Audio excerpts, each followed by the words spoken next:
Praise the lord. God bless Armoor. Nizamabad district లోని ఆర్మూర్కి నేను రాబోతున్నాను. మే నెల 9, 10 తారీఖుల్లో నేను మీతో ఉండబోతున్నాను. క్రీస్తు రక్షణ సువార్త సభలు, ధరణిపై దైవ కుటుంబం అనే ఈ సభలకి మిమ్మల్ని ప్రేమతో స్వాగతిస్తున్నాను. ప్రతిరోజు సాయంత్రం 6 గంటలకు సభ ప్రారంభం.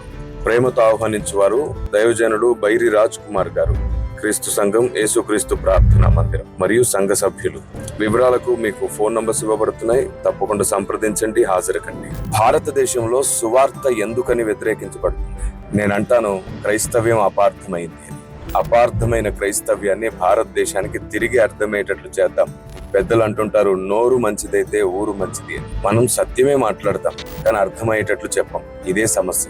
ఎన్నో ప్రశ్నలు సమాజంలో ప్రశ్నలుగా మిగిలిపోతుంటాయి. వాటికి అర్థమయ్యేటట్లు సమాధానం చెప్పకుండా మనకు నచ్చినట్లు, మనకు తోచినట్లు, నిజమే కదా అని కుండ బద్దలు కొట్టినట్లు మాట్లాడుతూ ఉంటాం. తప్పు. సమాజానికి కుండ బద్దలు కొట్టినట్టు సమాధానం చెప్పడం కాదు సువార్థికుని పని. అర్థమయ్యేటట్లు సమాధానం చెప్పాలి. సో అలాంటి ఎన్నో ప్రశ్నలకు సమాధానం చెప్తుంది WC. రండి, ఈ సభలో మనం మిక్కిలి శ్రేష్టమైన దేవుని జ్ఞానాన్ని, వ్యూహాన్ని, చివరికి సాతాను తంత్రములను కూడా పసిగట్టే తైలాభిషేకాన్ని పొందుకుందాం. దేవుని తైలాన్ని అనుభవిద్దాం. పైనుండి వచ్చే జ్ఞానమే దేవుని తైలం. రండి, దేవుడు మీ అందరికీ తోడయుండును గాక. May God bless you.